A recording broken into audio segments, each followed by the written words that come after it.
হয় প্রথমতে মই পরিচয় করে দিছো আমার লগত উপস্থিত আছে কমতাপুর অটোনমাস কাউন্সিলর সম্মানীয় সদস্য উত্তম কুমার রায় প্রধানীদেব ডাঙরিয়াদেব আর মোর লগতে উপস্থিত আছে জিলা সাধারণ সম্পাদক মধু রায় ভাইস প্রেসিডেন্ট তপন ঠাকুর আর মই কার্যকারী সভাপতি ধুবড়ী জিলা আক্টাশু অভিভক্ত গোৱালপাৰা। তো যিয়ে নহওক আজি এই সংবাদমেল আয়োজন কৰাৰ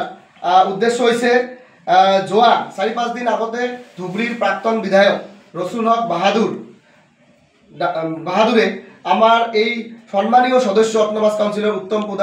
কুমার প্রধানী ডাঙরিয়াদেবক ফোন করে আর ফোন করি তেওঁলোকৰ কিবা সংগঠন আছে বলে সহায় বিচারি আবেদন করে। কিন্তু তার পিছতে 4 তারিখ রাতি 7:30 বা 8টা মানত ফোন করি মানে কয় যে আমার সংগঠনত মাহিলী যদি 1 লাখ টাকা যদি নিদিয়ে তেতিয়াহ'লে কোনোবা জেহাদী সংগঠনের জড়িয়তে প্রাণে মরার কিন্তু ভাবুকি প্রদান করে। কিন্তু আসলতে প্রথমতে যেহেতু ফোন করেছিল যেহেতু আমার উত্তম কুমার রায় ডাঙরিয়াদেবে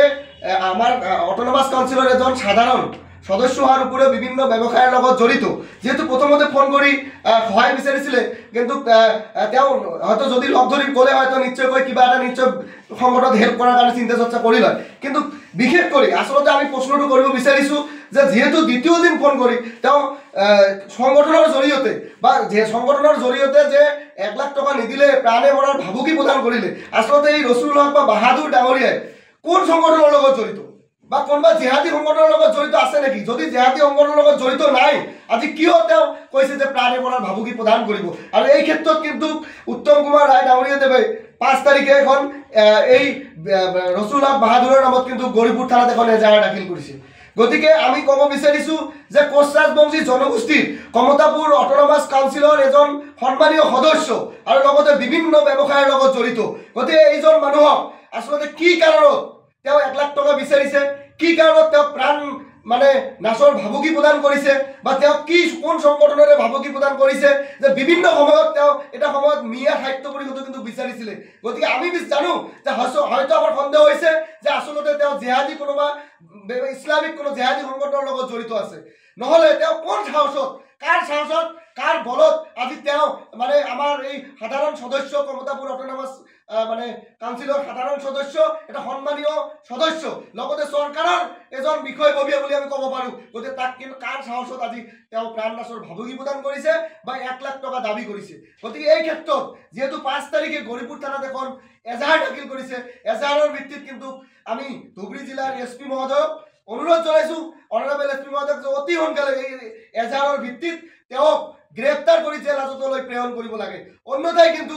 ধুবড়ী জিলা কিন্তু উত্তপ্ত পৰিস্থিতি হব বা ধুবড়ী জিলা আমি বন্ধৰ দৰে কাৰ্যসূচী ঘোষণা কৰিবলৈ কিন্তু আমি আক্ৰান্ত বাধ্য হম। এই কথাটা আপনার কাউন্সিলর সম্মানীয় এজন সদস্য বা বিভিন্ন ব্যবসায়ের লগত জড়িত। গতিকে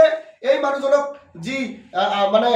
আজি ধমকি প্রদান করেছে বা ধন দাবি করেছে 1 লাখ টাকা মাহিলী এয়া অতিকৈ দুর্ভাগ্যজনক আর গৰিহণাযোগ্য। গতিকে আমি সৰকাৰেৰ মাননীয় মুখ্যমন্ত্ৰী ডাঙৰিয়াক আবেদন জনাইছো অতি সোনকালে এই বস্তুটো দৃষ্টিগোচৰ কৰিব লাগে আৰু দৃষ্টিগোচৰ কৰি এক বিহিত ব্যৱস্থা গ্ৰহণ কৰিবলৈ আমি মুখ্যমন্ত্ৰী ডাঙৰিয়াক মুখ্যমন্ত্ৰী ডাঙৰিয়াক আমি অনুৰোধ জনাইছো। আপোনালোকৰ জৰিয়তে স্পষ্টকৈ সকীয়াই দিব বিচাৰিছো যে কোচ ৰাজবংশী জনগোষ্ঠীৰ কোনো এজন মানুহক যদি আঙুলি টুৱাই কোনোবাই কথা কব খোজে ধুবড়ীত আমি আক্ৰান্ত কেতিয়াও কিন্তু সহ্য নকৰো। ইয়াৰ বিৰুদ্ধে কিন্তু অনাগত দিনত ভয়ঙ্কৰ কাৰ্যসূচী ঘোষণা কৰা হব আৰ উত্তপ্ত গোটাই ধুবড়ী জিলায় যে উত্তপ্ত হব এই কথাটো আপোনালোকৰ জৰিয়তে সকলো ইসলামিক সংগঠনেৰ লগত জড়িত যদি নাথাকে কেনেকৈ আজি কোচ ৰাজবংশী জনগোষ্ঠীৰ এজন সম্মানীয় ব্যক্তি সম্মানীয় অটোনমাস কাউন্সিলৰ সদস্যক আজি ধমকি প্ৰদান কৰেছে যে মান্থলি যদি 1 লাখ টাকা নিদিয়ে তেনেহলে প্ৰাণ নাচৰ ভাবুকি দিছে, পৰিয়ালক মাৰাৰও কিন্তু ভাবুকি প্ৰদান কৰেছে। গতিকে এই ক্ষেত্ৰত সৰকাৰ প্ৰশাসনে নিশ্চয়কৈ চকু বা তদন্ত কৰি ওপৰত বিহিত ব্যবস্থা গ্ৰহণ কৰিব বলে আমি দাবি জনাইছো। আমাৰ নিশ্চয় ধুবড়ী জিলাৰ এসপি মহোদয়েৰ ওপৰত আমাৰ আস্থা আৰ বিশ্বাস আছে। যদি 7 দিনেৰ ভিতৰত কোনো ধরনের যদি আমি পজিটিভ স্টেপ দেখিবলৈ নাপাওঁ তেতিয়াহ'লে অনাগত দিনত যে বিহিত ব্যবস্থা গ্রহণ কৰিব আমি নিজাববীয়াকৈ বিহিত ব্যবস্থা গ্ৰহণ কৰিবলৈ কিন্তু বাধ্য হম। তাৰ কাৰণে কিন্তু প্ৰশাসনে দায়ী হ'ব।